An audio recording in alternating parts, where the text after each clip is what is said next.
Get your life right and get focused again. We got to talk about these bell ringers and get off Earth Day because we got to get back to exponential functions or I will cry.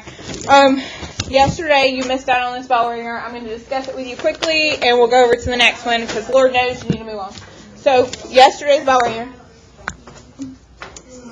was about reading this table. Now, I know I've showed you this chart before, and I swear this girl's just being too picky. This chart about the Aspire data.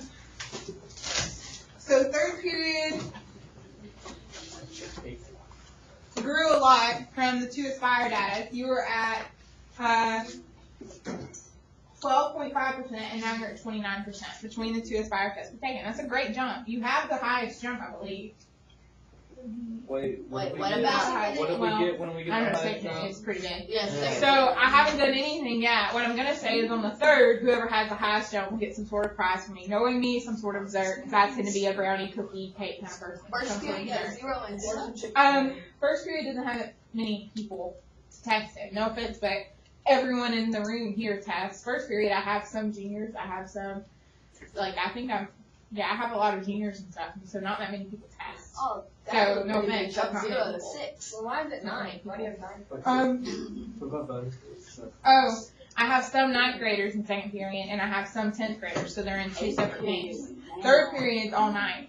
Eighth period went down because it's my fault that they actually went down, and which is what I need to discuss with you.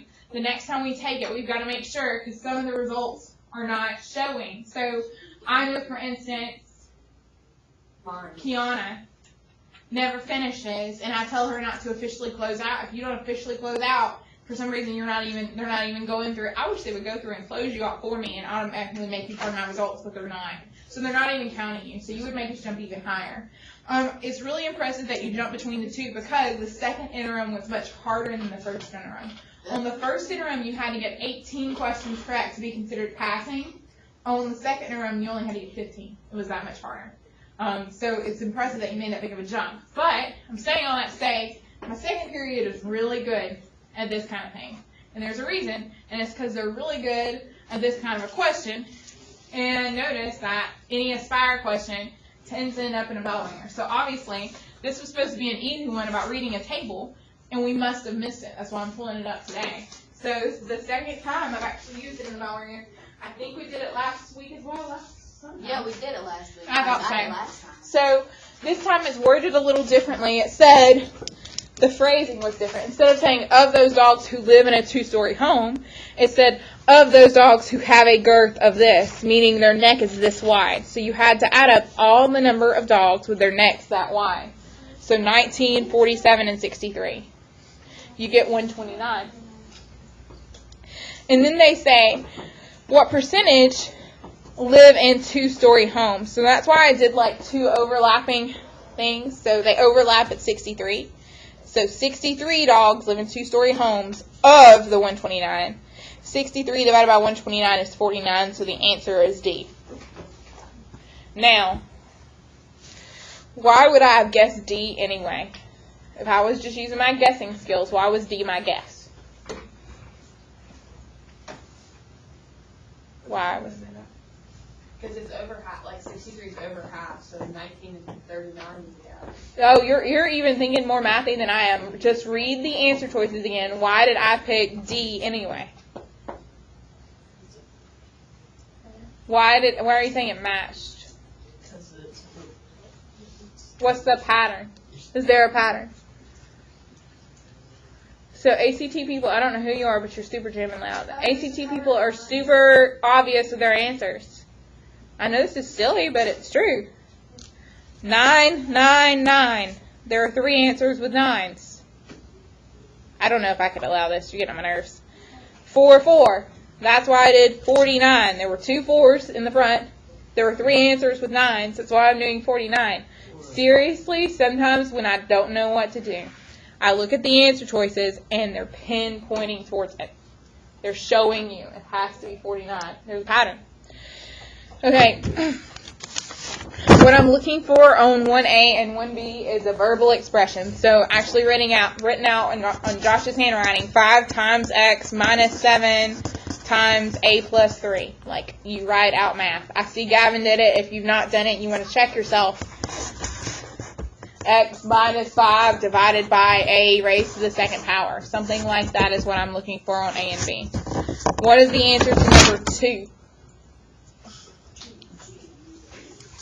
Okay, I know 12 divided by 3 is negative 4. So I know, crap, all of them say negative 4. So now we're getting into exponent rules. What do you do when you divide? Okay, so 5, is that a 5? Yes. 5 minus 1 is 4. And then 7, that's not a 7. 1 minus 5 is negative 4. And 7 minus 2 is 5. Okay, but that almost looks like K. But it's not. What do I need to do? There's a negative. Who am I sending to the bottom? Am I sending anyone else? No. Okay, there were multiple people in the test who would punish those who didn't deserve to be punished. Only punish those who are in trouble. So our answer is G. Good. It sounds like you know what you're doing, but I'm telling you, it's you. I hear you. Yeah.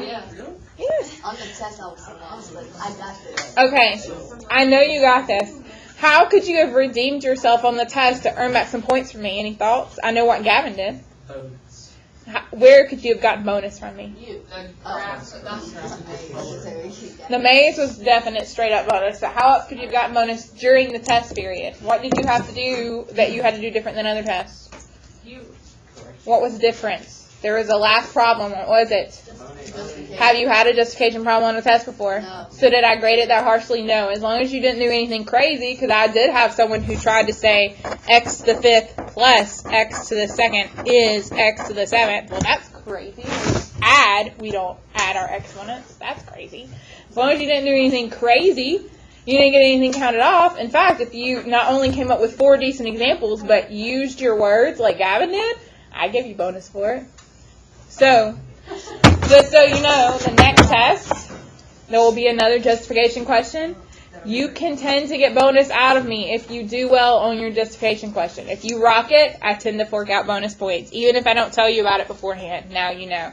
Aubrey, you had your hand up. That was the right answer, and then once we put down the words, we pick up right. As long as your words were good and they made sense.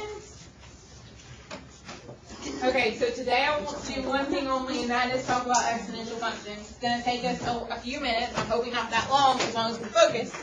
I have a math thing I'm going to give you for exponential functions tomorrow, but for today we're just going to keep it simple. I want to talk about what an exponential function is, what it looks like, and I want to graph a couple. So,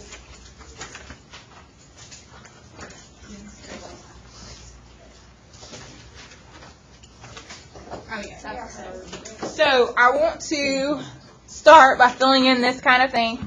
We filled it in many times before. Can I use colors? Oh, please do. In the middle, we're going to put exponential functions. Why am I talking about these?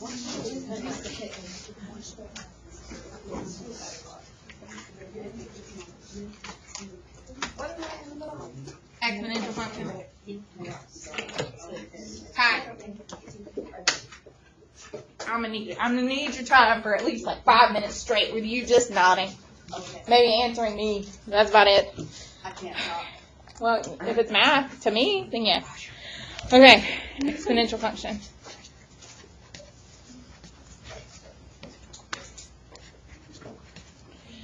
Okay. We talked about exponential functions 2 days last week. This is the final day we're going to spend on it. Why is this not an example of an exponential function? It says f of x equals 5x. Why is that not an example? What is that? If I were to graph that, what is that? That's A line. Agreed.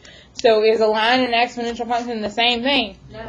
No, those who did the zombie activities know for sure that should not be the same thing. So, a not example would be a line or a linear function. Okay, so I need an example.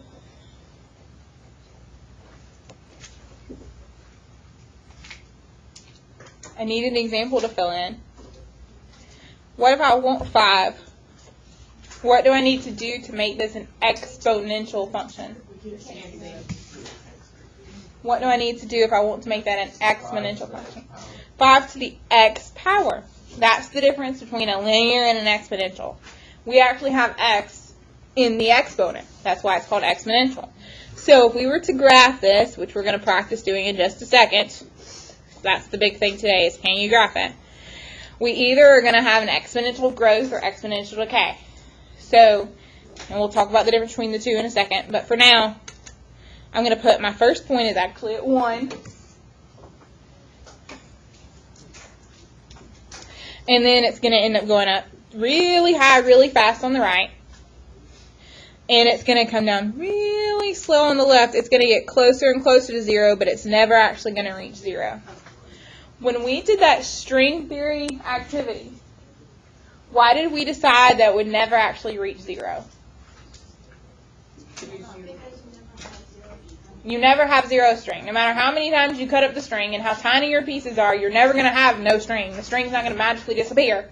You're always going to have string. So it might get tinier and tinier, but it's never actually going to reach 0.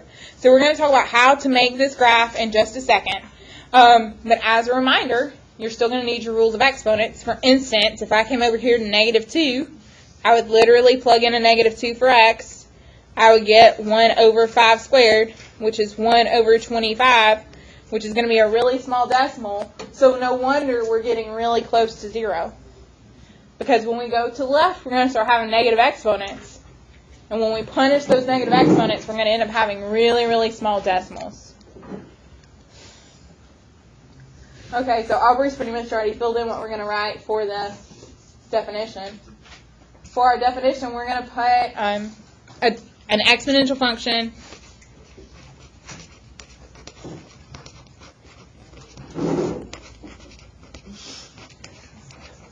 is a number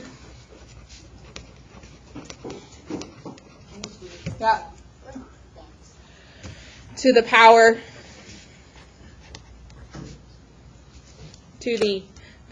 of x. Like Aubrey said, we're raising some number to x. X is the exponent.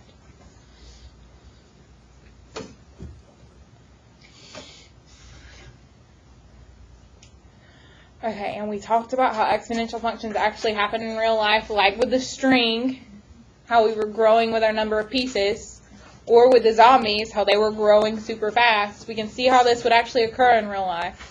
And then we need to talk about characteristics. This is the only part that's going to be confusing, and I swear, hopefully we'll get to come and spend more time on it before the end of the year. But for today, just write it down and humor me. So f of x equals, you already know it's b raised to the x.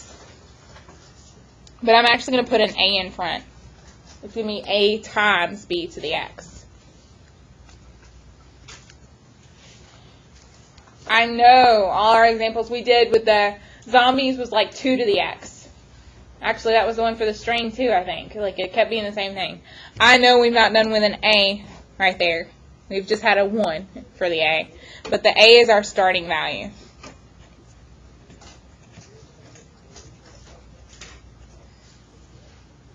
If we started off with 10, the a would be 10. We've not done any examples with an a being anything other than 1. And we're not even going to change that up today. I just want you to be the most accurate you can be. Okay, we have talked about 2 different types of exponential functions. We talked about that with the string activity. What are the 2 different kinds? There are 2 different kinds of exponential functions. We talked about it with the string activity. Exponential blank and exponential blank. What were the words? Growth and what? Growth and decay. Okay. So growth and decay depend on that b. It depends on what that number is. If we're going to grow, what do we need b to look like? What kind of number? And it needs to be bigger than what? Bigger than 1. So like 2 to the x, 5 to the x. It's going to look like our example down we've already drawn in the bottom left where it's growing really fast. That's if you have growth, and it's only going to work if it's like 2 to the x, 5 to the x, 7 to the x. It has to be a number bigger than 1. With decay, we want a fraction, so a number between 0 and 1. For instance, when we were doing our exponential decay with the string, we did 1/2 to the x.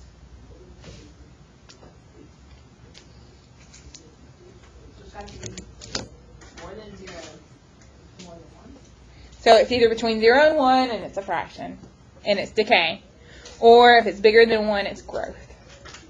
Okay, so if you're looking, and you can already see, I know your thing says checkpoint, but I swear I have 2 versions. So you and I are going to work 2 of these out, and then I have 2 more for you to work on your own. If you're looking at the first one, it says 3 to the x. Is that going to be growth or decay? Growth. And then the next one says 1/4 to the x. Is that going to be growth or decay? Decay, because it's a fraction. Okay, are there any questions about our useful handout? So you see how exponential functions, they're growing by an exponent. And when we talked about that string theory, we noticed everything was times 2, times 2, times 2, or divide by 2, divide by 2, divide by 2. It's changing at a multiplication kind of rate, not at plus 2, plus 2, plus 2, not at adding or subtracting kind of rate. Okay, I'm looking for paper. What am I doing? You're probably going to want some paper because it says make a table, and I don't write that tiny, so my table's not going to fit on this. It says create a table and a graphic. You're probably going to need some paper. Yeah, I don't care. I can't flip that over that much, but I don't care. Okay, so our first one says f of x equals 3 to the x. So I need to make me a table for A. It says f of x equals 3 to the x. I need some x values. And then obviously my f of x is the same thing as my y. I need some numbers to plug in. What do we normally do when we're doing a table of values? 1. Okay, and then what else should we do? So let's do 1. Oh, let's do 0. What else do we need to do? Yeah, if you want to do it on the back, that's fine. What else do we need to do besides positives? Hold on, we gotta use some negatives. So why don't we do? -1, 0, 1, 2. Let's do -3 to 3. -3, -2, -1, 0, 1, 2, 3. I tend to pick that range. If Allison wants more points, can she do -5 to +5? Of course. But she needs, let's say, 7 points to have a really accurate graph. The more points she has, the more accurate her graph is going to be. Okay, when I plug in -3, I get 3 to the -3, which is 1 over 3 to the third. What is 3 to the third? Oh, Lord, help me. What is 3 to the third? Okay, 1 over 27. I need you to type that in and give me what it's going to be really close to 0.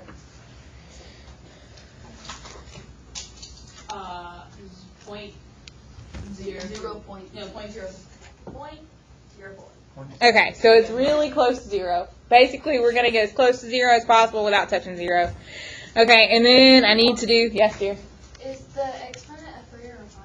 It's a -3. I'm just plugging in a 3. So on the next one, I'm going to plug in a -2 because it's just like when we were doing linear. Everywhere you saw an x, you put whatever value they wanted. Everywhere I see an x, I'm going to put -2. So I'm going to do 3 to the -2. And we'll get 1. 1 over 3 squared, which is 1 over 9, and I need that decimal. 0.1. So it's a little bit bigger, but not much. Okay, I get to the next one. Everywhere I see an x, I'm going to put a -1. So 3 to the -1, which is 1 over 3, which is some decimal. 0.33? I don't know. Yeah, 0.2. Are there any questions about what I'm doing? Now I'm going to keep on going then. So 3, I'm going to plug in a 0. What is my answer? 1. Anything to 0 is 1. My goodness, there's someone who missed that one on the test. You knew it was going to happen. You knew I was going to put it on there. You're killing me, Smalls. What's 3 to the 1? 3 to the 2 is 9. And 3 to the third is 27. 3 to the third is 27. So if I come over here, oh, good grief. because I can, because I'm being colorful. Yeah, it's just for fun. So if I come over here, apparently they want me to graph both on the same table, which I can totally do today. But, so I'm going to put my coordinate plane straight down the middle.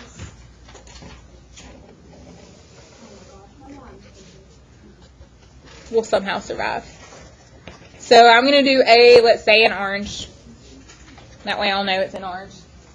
So obviously I need to plot the points I just got on my table.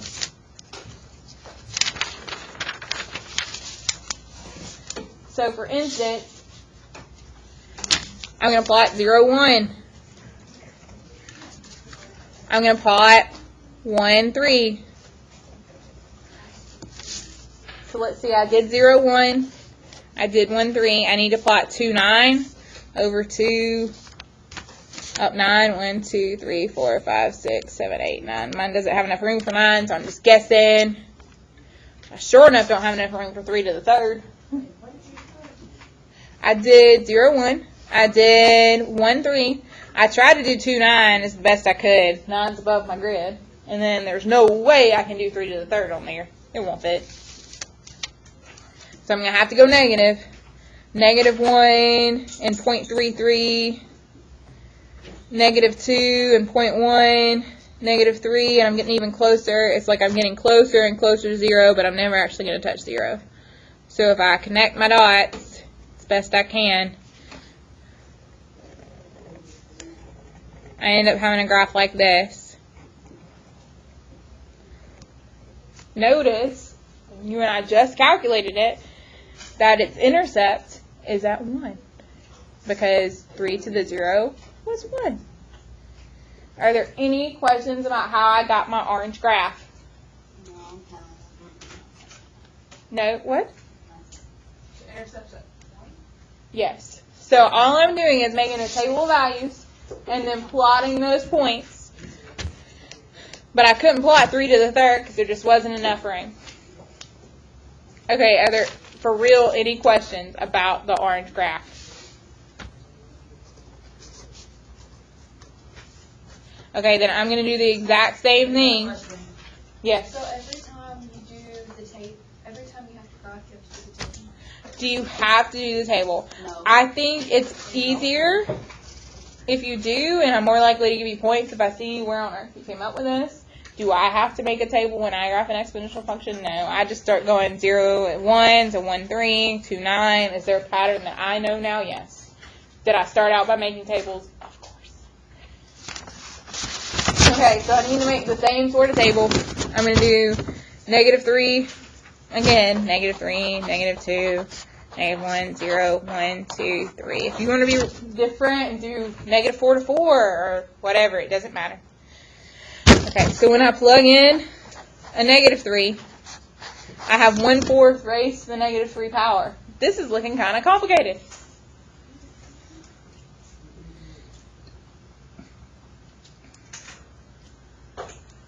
When I punish it, I'll end up having 1 over 1/4 to the third. Oh my goodness, that's complicated. It might be easier if we just chicken out on this one and type it straight in our calculator. So if you want to type 1/4 to the negative third and just give me that number, that would be fine with me. 64? It is. So let's talk about why that is, because Lord knows I don't have enough room. It would be, what happened is we punished it, so it was 1 over 1/4 to the third. 1/4 to the third is actually 1 cubed is 1, 4 cubed is 64. You end up doing 1 divided by, so you flip the second multiply, so 1 over 1 times 64, and it ends up being 64. You don't have to show all this. You can just use your calculator. It is fine. It does not hurt my feelings. Okay, so we have, let's go to the next one. Don't overthink your life. I have 1/4 to the negative 2. When you type it in, you got 16. Yes, sir. The next one's 1/4 to the negative 1. I get 4. And then from here on out, it should be nice. 1/4 to the 0. Well, anything to the 0 is 1. I wrote 0. What is wrong with me? What is wrong with me? 1/4 to the 1 is just 1/4, which is, I think, 0.25.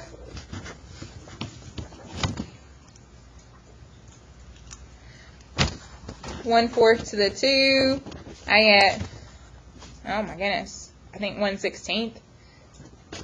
And it gives me some weirdo decimal. I need to know what your weirdo decimal is. 0.065. I wrote it all, but do I need that many digits? No, I'm not that good of a grapher. And then 1/4 to the 3rd. I assume it's 1/64, which is going to be some number super, super duper close to 0. 0.01562, she said. Do you need that many digits? Absolutely not.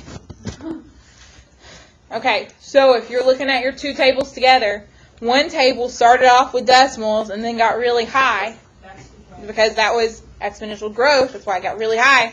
This one's obviously decay because it started off high and it's getting smaller and smaller and smaller and smaller. And if you're not sure, growth looks like a flower is growing. Decay looks like a flower is dying. Are you about to leave me? No. Okay, I didn't think so. Anna just creeped me out. Okay, so I'm going to do this one in blue. I'm going to plot all these points again. I go to -3. I thought so. And I go up 64. There's no way I can do that. -2 up to 16 is not possible either. -1 to 4. 1, 2, 3, 4. I can do that. 0, 1 I can do. 1.25. 1.6. Oh my goodness. So basically, if I connect those 4 awful dots, I have to turn my paper because there's not enough room for all that. Decay looks like it's dying. It started off really high, and it died really fast.